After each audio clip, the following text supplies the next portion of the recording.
Yeah, testing, testing, testing, testing. Yeah, that's fine. Oh no.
Good afternoon, everybody, and welcome to the Lee Westwood Sports Centre here at Nottingham Trent University, where we have a big game for you today. Sevenoaks, who are enduring a torrid campaign so far, take on Villa Rockets, high-flying Villa Rockets, who at the start of today were 4th in the WFA Premiership.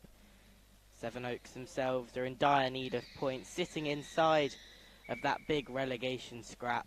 A win here would go a long way towards survival, and we are underway with Greg Baxter, who plays out towards Bestwick on the right hand side.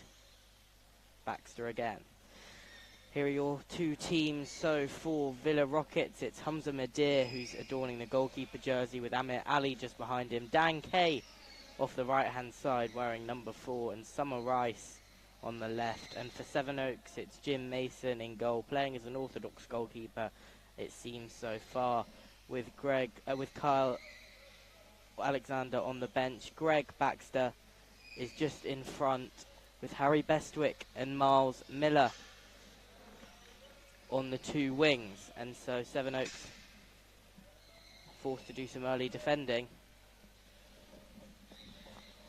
as I'm just about to be joined in the commentary box with a co-commentator in just a second, as Villa Rockets have this on the left-hand side.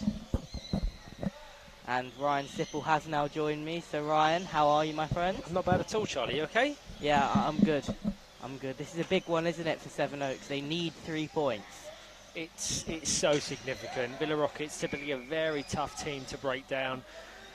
Goals and points alike have been incredibly hard to come by for Sevenoaks, and it looks like they've made a fairly drastic change within their tactical setup, using James Mason as the designated goalkeeper and Greg Baxter in that central role. So really intrigued to see what that does for their overall performance.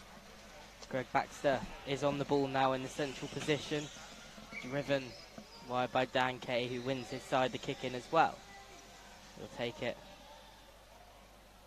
out on this right hand side, wearing some very nice blue leggings or jogging bottoms or whatever you call them, Dan Kay, the number 4, and then Summer Rice is on the other wing for Villa, wearing the number 9. It was only the game I was just commentating on between West Bromwich Albion and Teesside. We spoke about how effective Dan Kay is, certainly within this Villa Rockets team, and how he is an incredibly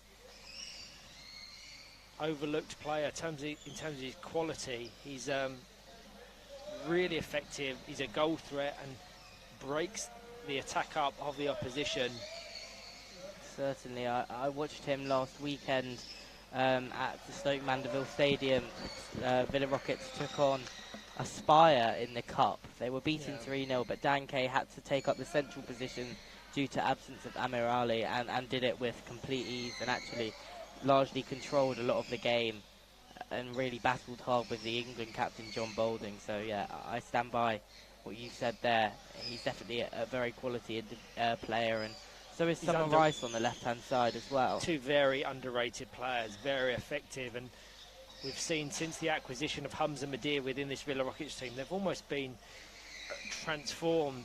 You're seeing Hamza Madir take up the positions that Baba or Amir Ali, as you're probably viewing it, take up. They've established a fantastic 1-2 partnership at the back, and that's showing in the league standings. They're a very solid team, incredibly hard to break down, and I question if they had Amir Ali present in that cup fixture against Aspire, could or would it look different?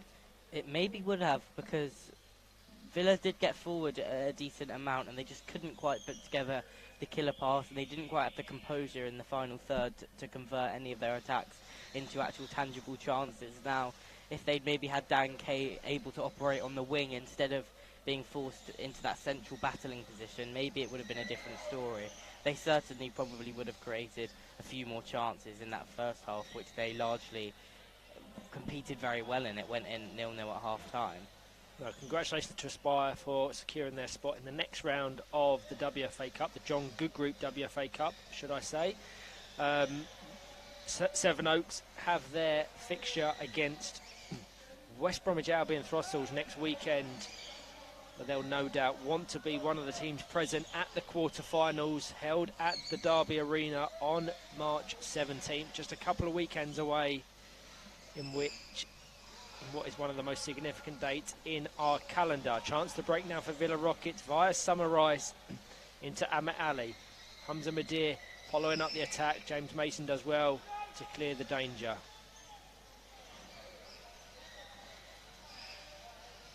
Just battling that from Hamza Madir. Just Adam McAvoy's really struggled to make it click this season. Knowing the players personally, I know they have the quality, and when they get it right, it can be very, very special. Yeah, you certainly thought that, last season was a tough one for Sevenoaks for many reasons, and you thought that this campaign, with Jim Mason joining in the summer, who had an incredibly impressive campaign with Brighton in the Premiership last season, you felt like they'd potentially turned a corner, and you would have expected them to be in this sort of battle, this relegation, this serious relegation threat present that there is. So yeah, I'm not quite sure. Can't quite put my finger on what's not clicking for Sevenoaks. I know they're not able to create chances, but what's sort of stemming from that? What's that stemming from? I can't say. I think the lack of points or the difficulty they've had in games hasn't necessarily come from the lack of attacking opportunities, which there has been very few of. It's more the individual areas which have led to goal-scoring opportunities for the opposition. So that has hurt them almost more than their lack of efficiency in front of goal.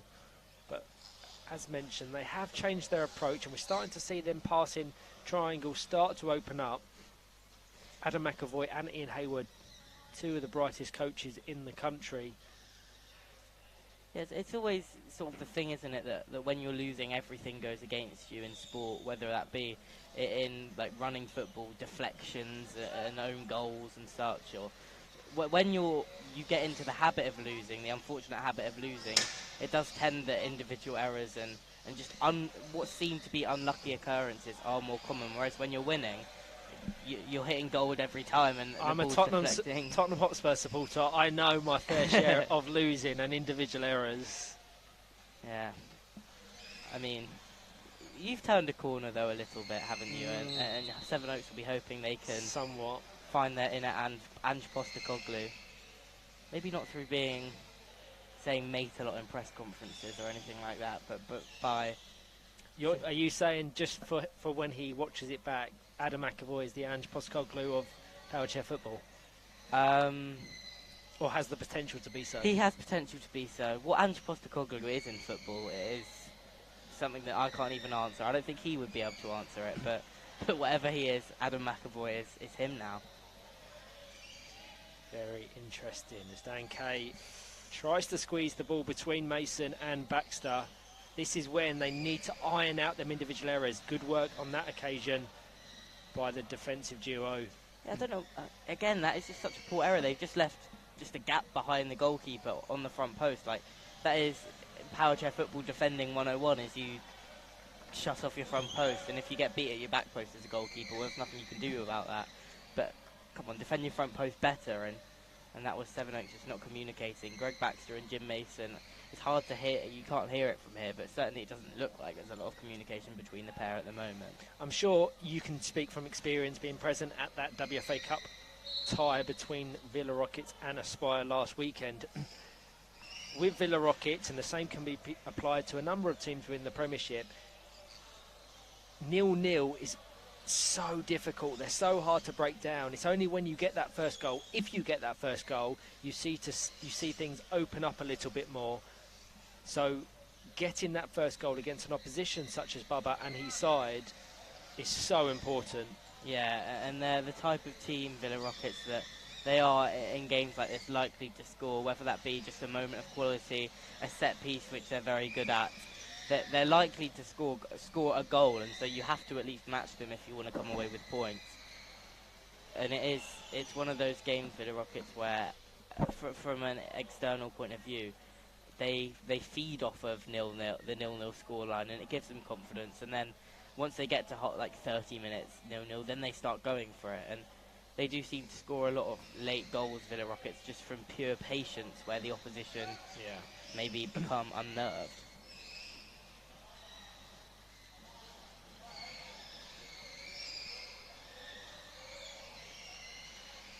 Around about 10 minutes played in this first half. Very even, it must be said, which I'm sure will be to the delight of the Sevenoaks coaches. Struggle to create anything in their earlier 0-0 draw against Nottinghamshire. They'll be disappointed they weren't able to capitalise on that game, being almost certainly a 6-point affair.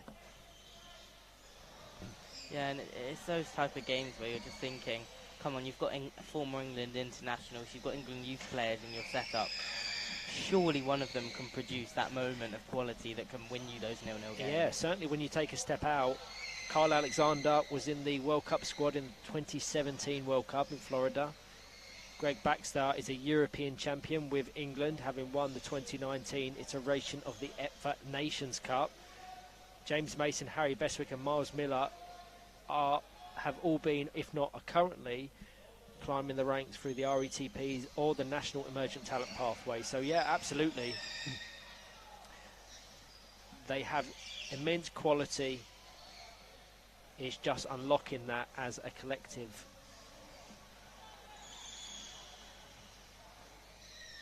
Beswick.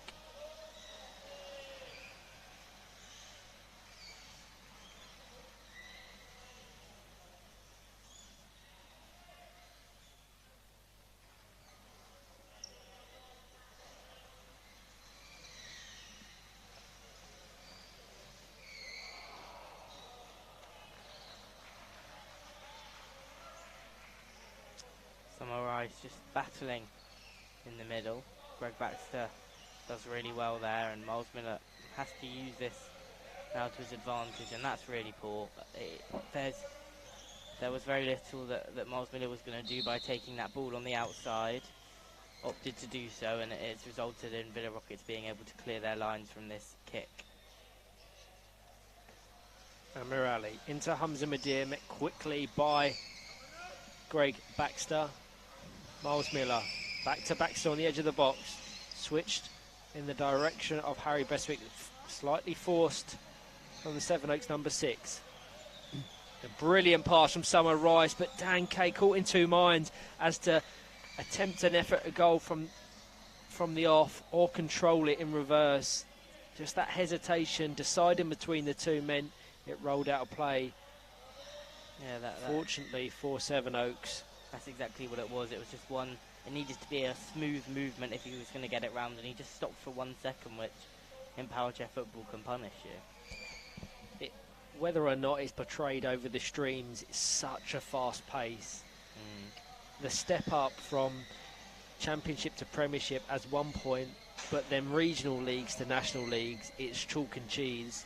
Whilst the level of competition across the country is improving, it's still significantly higher and higher paced here at the summit.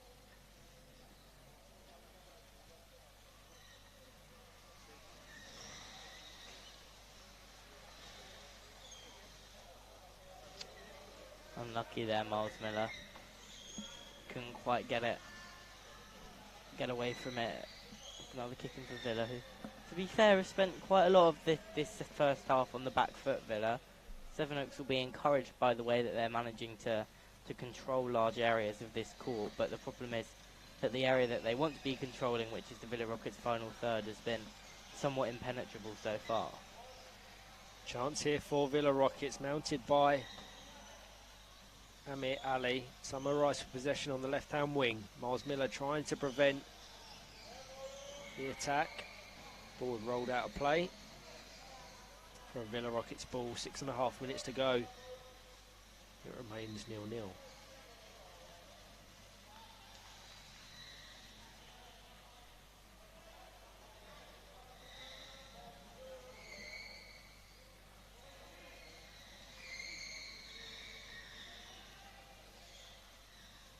A mixed Sunday for Sevenoaks. They start with a tough game against Teesside before playing Hull and East Yorkshire PFC.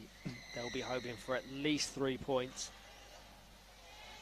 across their two fixtures tomorrow. Villa Rockets have one more game today, that being Newcastle United Foundation at 4:30. tomorrow games against West Bromwich Albion, Throssels and Aspire. Tough weekend for them. Yeah, really tough weekend from Villa. But they've sort of they've done their job. You know, the aim of Villa is to stay in the mid-table, stay in the league every season, and they've sort of got their points on the board already, Villa, that they can be classed as nowhere near that relegation battle, really. Well, currently in 5th. A win here would see them surpass Newcastle United Foundation in the table to 4th, which an incredible achievement. They're quietly going about their business. It'll be interesting to see, obviously, that Villa-Newcastle game has actually sort of been slept on. That is a big game in terms of the positioning in the table. I said that when I was commentating on the Throssels Newcastle game. Only a point separated them prior to the game kicking off, but it was fairly one-sided in way of Newcastle United Foundation. It finished 2-1, so very close if you was to look at it at face value, but Newcastle fairly dominant, and worth noting without one of their key players in Ollie Crawshaw.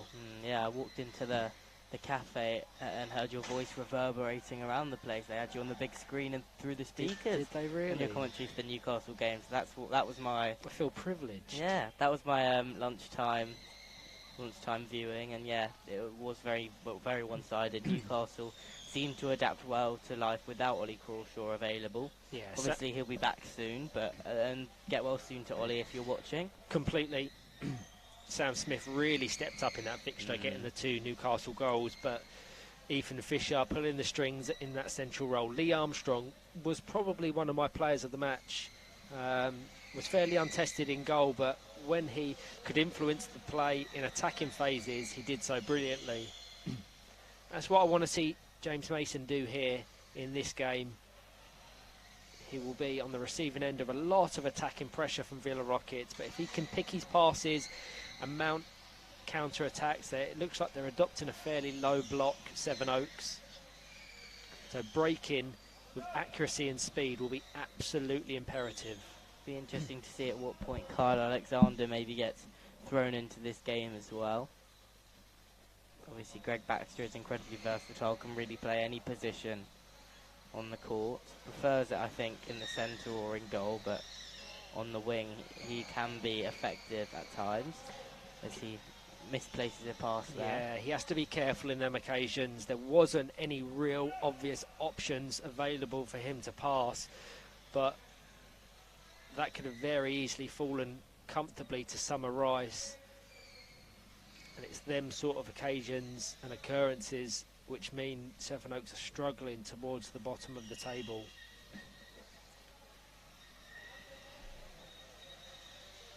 Well kept that in. Yeah, he's done well there, Greg Baxter. That's Adams McAvoy is just trying to get people to communicate on the court. Sevenoaks have been quiet. Villa are quite a quiet team just by nature, but they tend to have a really, really good, almost telepathic understanding of each other. As I say that, there's a big mix-up on the right-hand side, of course, commentator's curse. That's been a fairly common occurrence across game week 3, the commentator's curse. Miles Miller couldn't quite get the power to switch the play to Harry Bestwick, so Summer Rice with possession. Sevenoaks with the option of Kyle Alexander on the bench. Villa Rockets have Daniel Ball should they wish to use him. Only a minute and a half left of this first half. It remains 0-0.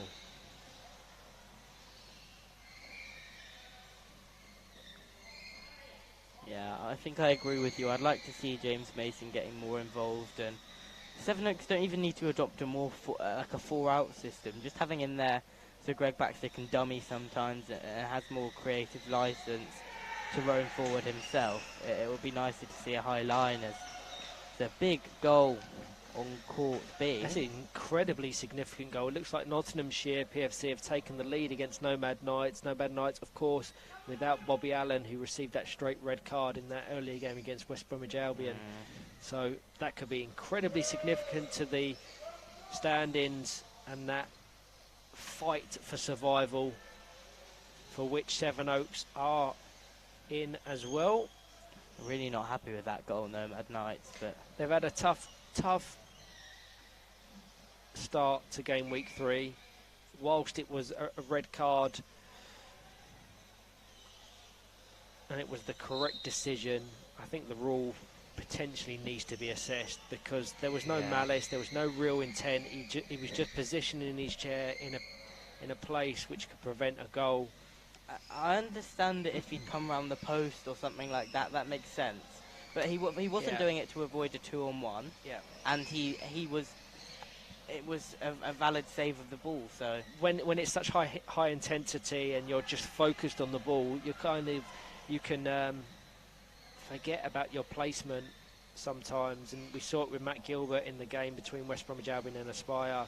It's happened a few other occasions in both the Premiership and Championship across this campaign, so no doubt it will be assessed. I think there is a review of the laws of the game coming up, and I think there is cause for that to be one point of consideration to be assessed, as well as the penalty kick routine. Obviously, we've gone from one extreme to the other. It's just, there has to be, I think, some subjectivity put into it, in the sense that in certain situations, it just, I'd even understand if it was, let's say, a penalty, but for it to be a mandatory red card, there's no intent behind it. He's not done it to try and gain a competitive advantage at all. He's done it out of pure, just not being able to control an inch of his chair, and that's got him sent off. It's double jeopardy, isn't it? Yeah. It's a red card and a penalty. It should be one or the other. Yeah. I know they've made efforts within the running game to ensure that there isn't double jeopardy, so you're not receiving equal amounts of punishments in both a potential card and or decision from the referee, and that could be something. It could be a yellow card and a penalty. It could be just a penalty. So one thing to be considered among many others, but that's how the game evolves, and that's how you keep up to date, and how the laws of the game can keep up with the ever increasing technology and advancements of the power chairs in which the players use. So no, it'd be very interesting to see. Very unfortunate for Bobby Allen, as it was for Matt Gilbert and others, but hopefully this can be put into consideration, and you need these examples to then look at them for a magnifying glass and say, that was wrong, that could have been better, this is what we do differently next time. So yeah, it's all about developing and growing and learning, most importantly.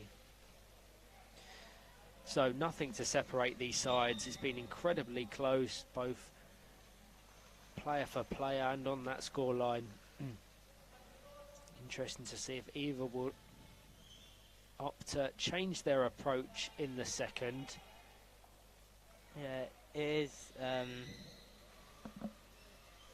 think there should be maybe the injection of Kyle Alexander into this game. It's just, they seem to be missing, Sevenoaks, a vocal presence, a presence that can lift them. It seems that they're not playing badly, they're not playing with much energy, they're not playing with much desire, and having someone as bright and energetic and communicative as Kyle Alexander on the court could help to lift them to a level that they need to get to if they're going to beat this very resolute Villa side.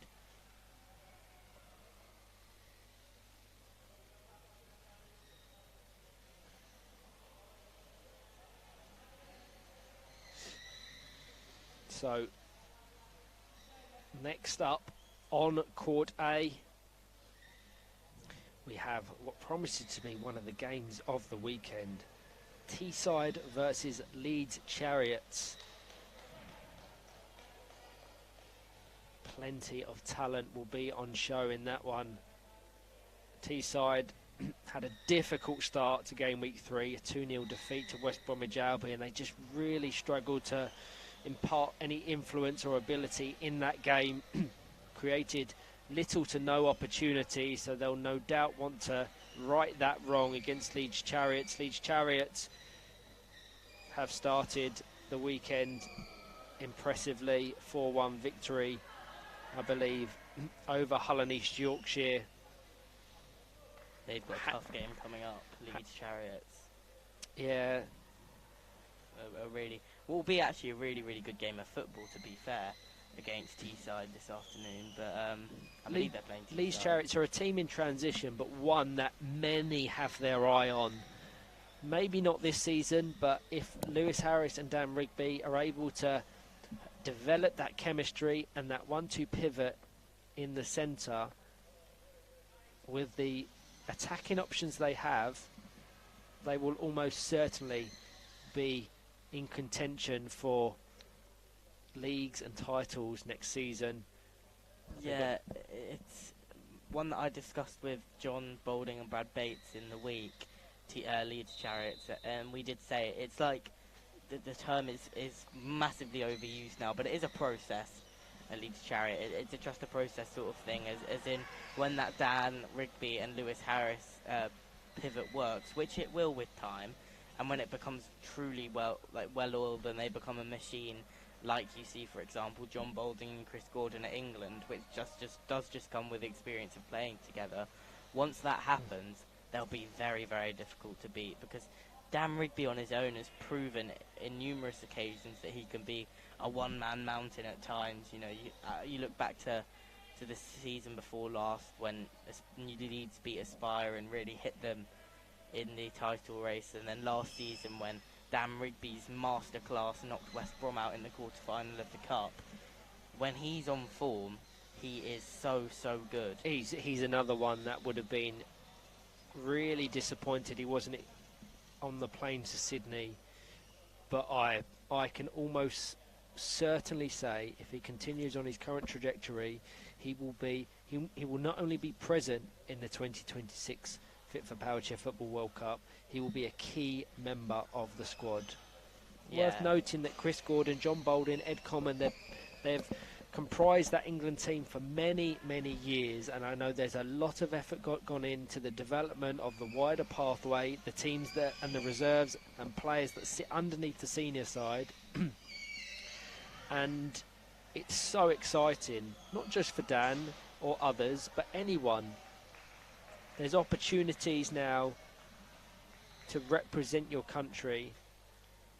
And it's one of those things, isn't it, where you feel that John and Chris are probably going to retire at the same time from England, that they're going to go as a pair, then there needs to be two players to step into their position. With John and Chris, I want them to be at the next Euros, the next World Cup, and then win them both, and within them 2 or 3 years until the next two competitions, they are upskilling other individuals. We mentioned it earlier, the mentorship that John provides Dan will be so key, and likewise with Chris, one of the most influential members of the community and one of the best coaches anywhere in the world, has got a number of young players within his squad that will want to break into it. So really exciting, really exciting future for English power chair football, both at national and international level.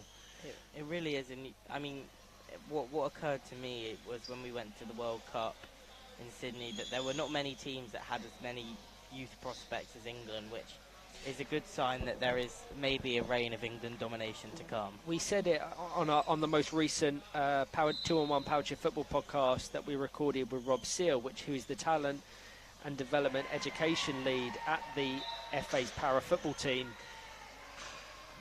There's 3 regional emergent talent programs, there's 1 national emergent talent program, there's 1 England development squad, and there's the England senior squad. So at any one time you can have 50-60 players on the England pathway, and I don't think any other country comes close to boasting a comprehensive pathway such as that.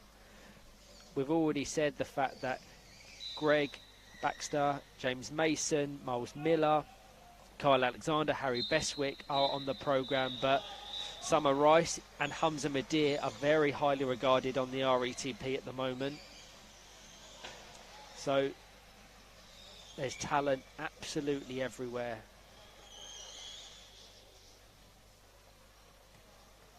Be interesting to see if either change their approach in the second, unchanged from Sevenoaks, substitution from Villa Rockets, which sees Dan Ball come on in the place of Summer Rice, but tactically in terms of the positioning of players. James Mason still the deepest of the 4 Sevenoaks players. Greg Baxter in front, Miles Miller to the right, Harry Beswick to the left, and Villa Rockets that of Hamza Midir, Amir Ali, Daniel Kay and Daniel Ball. Yeah, I think that Villa Rockets change makes sense. It was a very physical game, and Summer Rice is a bit more quick than she is battling, dribbling-wise, and Dan Ball just brings that physical presence coming forward that Villa will need to potentially win this one. Hamza Midir dribbling into the Sevenoaks box. James Mason alert to the danger, passes it out to Miles Miller. Good work from Dan Kay to just break up that potential counter-attack.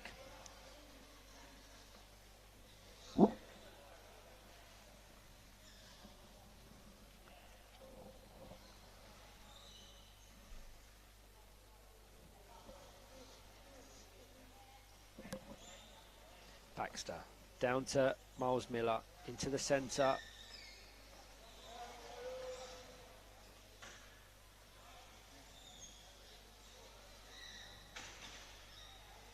Harry Beswick just hesitated slightly with the pick off, but brilliant pass from Greg Baxter. Sets away Beswick on the left hand wing. Ooh, little collision with the wall for Dan Kay. He's taken a fair few contacts today. I think he enjoys it, Dan Kay. Very physical player, but when I was commentating with Greg Baxter on the previous game, I asked the question, I'll ask you the same question. When it comes to Marcus Harrison, who was an absolute, he was just incredible in that game against Teesside, just a one-man mountain. Who is the closest player to him in terms of what he brings to a side in this country? In terms of dribbling? In terms of it's not just the dribbling. He can play an expansive passing game when he wants to, but he's probably known best for how effective he is in the dribble. Who comes close? There's very few in his mould. I mean, yeah, in terms of wingers, for example, you see teams like Aspire who have probably played 4 or 5 different wing combinations today, and it's relatively fluid.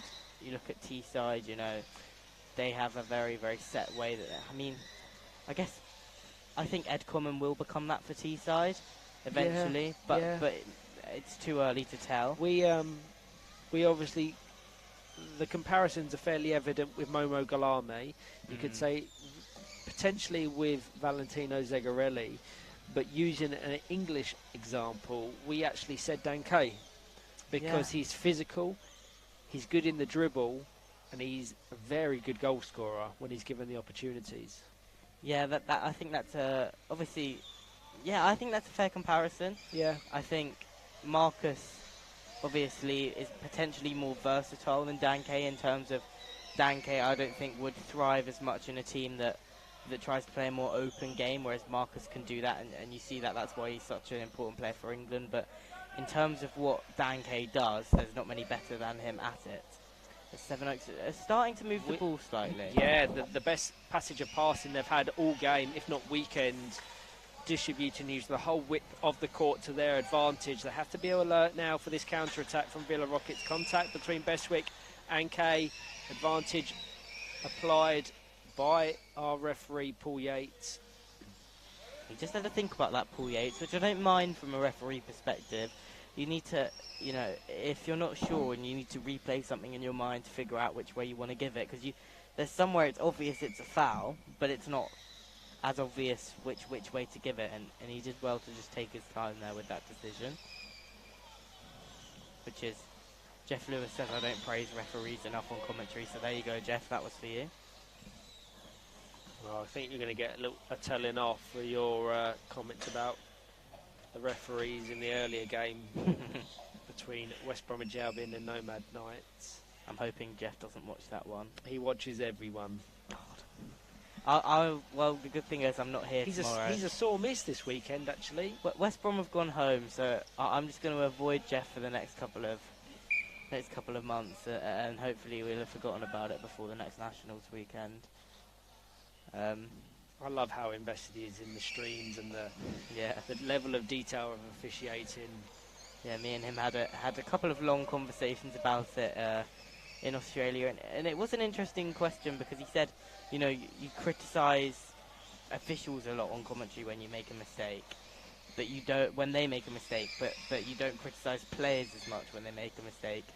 And I think the point I raised was that it's within a player's liberty to make a mistake within the game, whereas an official shouldn't do that. I don't know if that's a fair argument to make, but I think I'm a little bit more cautious about referee decisions. And well, what's come off the chair there? That's something big. It's an armrest, I believe. No. Or a bit of padding, so I think we're okay. I think it's James Mason that's lost that. Oh yeah, it's off the side of his chair. There you go. So 12 minutes left to be played. It remains 0-0. Nothing to separate these sides.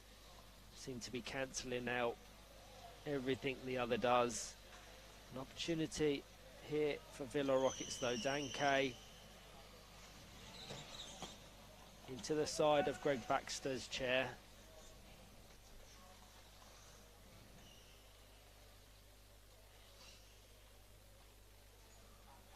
Sevenoaks coach is actually not watching. Unable to watch this. Good. Nearly took a very misfortunate deflection into that right-hand post. Greg Baxter thankfully alert to it. Always plays with a smile on his face, doesn't he, Dan Kay? And that's another thing, is that he's such a positive person in terms of power chair football. Is that's got him behind Greg Baxter and made it a little bit uncomfortable for the former England international to deal with, but and it's still there. Amirali's not likely to move, and we're sort of stuck at gridlock here. Set ball. Don't really know. I mean, the ball wasn't trapped. It was still No. rolling very conservatively, but it was rolling nonetheless. So an interesting decision. I But mean, Paul Yates just wants to get the game going Yeah. and rolling, so you can understand it from that perspective. none of the three of them were going to move there, I think, is what the referee had surmised, which I think is probably fair. I mean, Greg Baxter was just looking up at the referee, wondering what decision Paul Yates was going to make, and Amirali we're back where we started. just trying to squeeze it in between the chairs of Baxter and Mason. Dribbles out to this wing. Amirali's another deeply experienced player.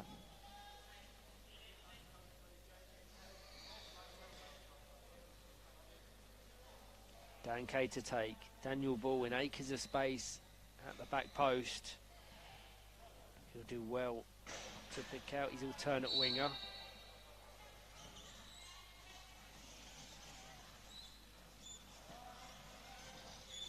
Nicely ushered away by James Mason. Now Miller with possession on the right-hand wing. Unable to keep it in play. I'd like to see Miles Miller just attack that line a bit more. He's so conservative when he gets the ball on the counter attack. If he'd made the little contact, the ball had broken, and there was an opportunity for him to just push that down the line and then hope for a cutback later on. And I think, it's just that little bit of aggression, that little bit of ambition potentially in their attacking play that Sevenoaks are missing.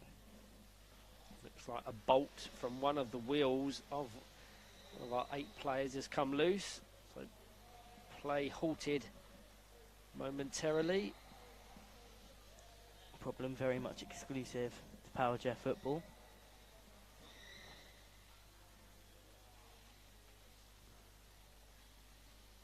Everyone's got to get it checked, and I think they found the culprit, Hamza Midir. I think it's the Villa Rockets goalkeeper Hamza Midir, who Maybe not. or potentially Daniel Kay.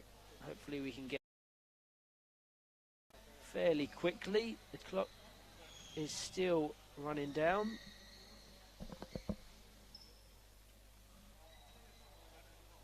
If only Greg Baxter concentrated as much on the game as he does the commentators on the side of the court. Then Sevenoaks may actually be winning. But as it stands, it looks like it's going to be another frustrating deadlock for Sevenoaks and another game which they're unable to score in. For context, he was asking us to sing a song in the break.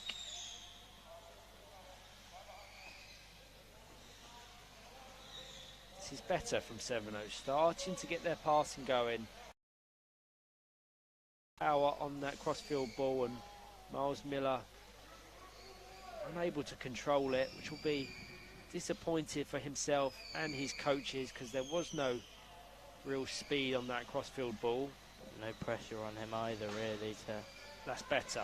Mason guided it into the front of Miles Miller's chew, sent it goal bound. Neither Hamza Madir or James Mason have been able to put too much authority on this game. They've been fairly isolated in their defensive boxes. Very high line from Sevenoaks now as all players in the Villa Rockets half. James Mason just dropping off slightly with Dan Ball in such a precarious position. Yeah, quick stats for you. Sevenoaks have failed to score in 8 of their 10 Premiership fixtures this season. Villa Rockets have scored in all bar 2 really of their fixtures. So a 0-0 draw was, you know, you'd expect Villa Rockets to get a goal, and they don't win by massive margins, Villa Rockets. They don't have incredible goal difference. Often it's 1 or 2 goals and they just grind out results. It goes back to what I was saying earlier. Firstly, acquiring that first goal against the Villa Rockets is hard to come by. If you're able to do so, they'll take the game to you. But if they are the ones to score that first goal, they sit back. They're comfortable to just absorb pressure because it's the way they play.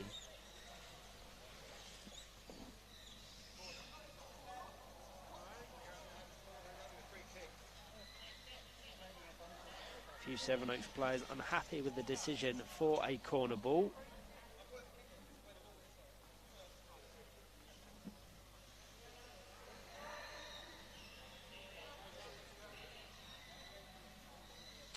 So this is a big moment. Can Villa get their goal that could prove decisive in this game? Need to deal with this now. Sevenoaks. Jim Mason does well so far. Bates. The contact from Dan Kay. Plays on. Just wave after wave of solid defensive player for Villa though. It was first Dan Kay, Amir Ali was there, and then the last line of defence was Hamza Madir.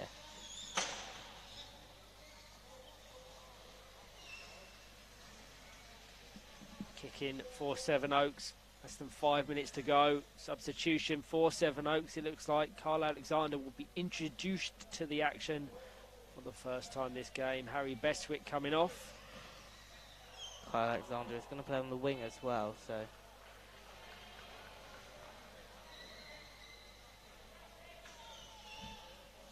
that'll be an interesting thing to see. I don't know what the brief recess in play is. I think it's just a little tactical reshuffle for Sevenoaks.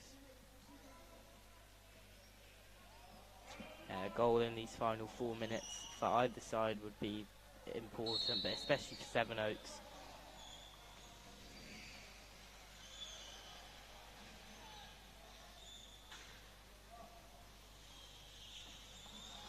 Dan Ball with an open goal to shoot in. Villa Rockets with 4 minutes left on the clock. Take the lead. That's an absolute gut punch for Sevenoaks. Really is. They've probably not deserved to lose this game. I mean, it's been very balanced. I think it's one of those, they don't necessarily deserve to lose this game, but they don't necessarily deserve to win it. It's been very closely contested. To be fair, a 0-0 draw would have been a fair result, to be honest, because there's not really been enough quality in this game to constitute a winning goal. But yeah, that's probably come. It's a fantastic assist from Daniel Kay to pick out Dan Ball on this right-hand wing. We've had a substitution since. Amir Ali is now taking himself off. Summer Rice is going to see out the final 3 minutes. Seemingly. You said about Villa Rockets winning by 1 or 2 goal margins. It looks like that may be the case, barring a late miracle from Sevenoaks. They just haven't pressured Hamza Madir in the Villa Rockets goal. It's just the goal I've just watched it back. It's just so poor from the Sevenoaks perspective. It came from a Sevenoaks kick-in on the right-hand side. They just lashed the ball for some reason all the way across the pitch. Greg Baxter had a lot to do. Did the first bit well, but then passed it straight to Villa Rockets, who could then isolate down ball behind the Sevenoaks goalkeeper, and his job was pretty simple. Credit to Dan Ball though, because he's really not had a lot of involvement in the second half, but he's kept very, very concentrated, very focused. Completely that.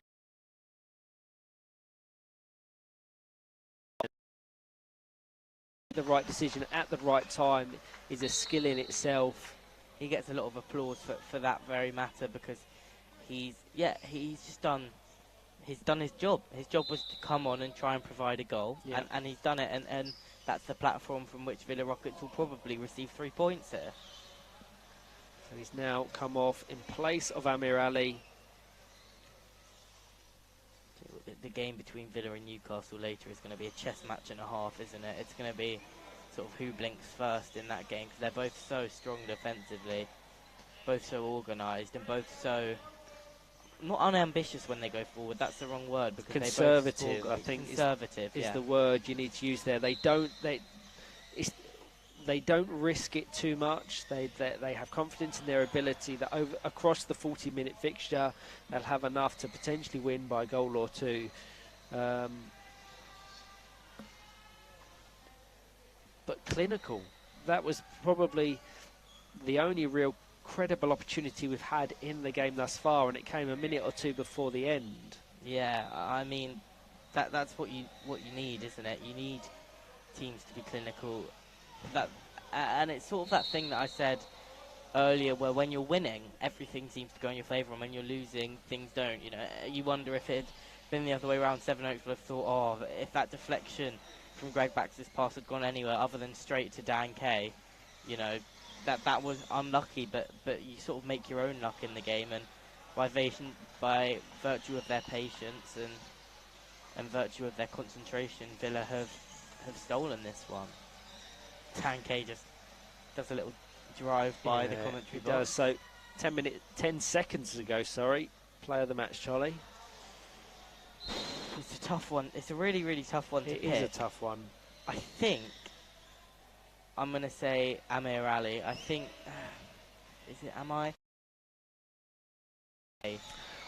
I think that all the central players have been really good, and there's not been a lot of wide play. I think. Can I do a joint one? Is that allowed? You can do a joint one. We'll give it to Amir Ali and Dan Kay. I was going to say his influence, that assist, that split and assist, which was almost harder than the actual goal scoring opportunity in which he presented to Dan Ball.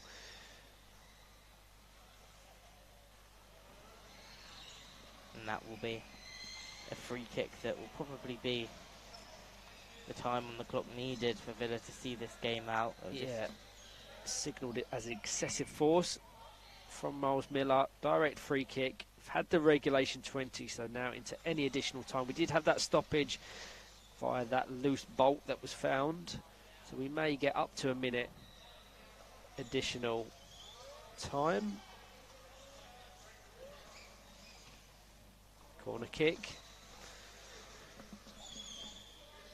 Very professional performance this from Villa Rockets.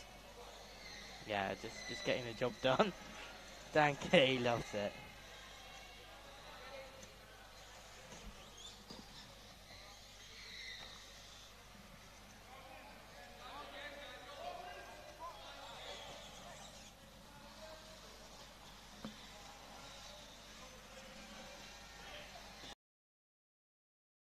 From James Mason there, trying to clear his lines.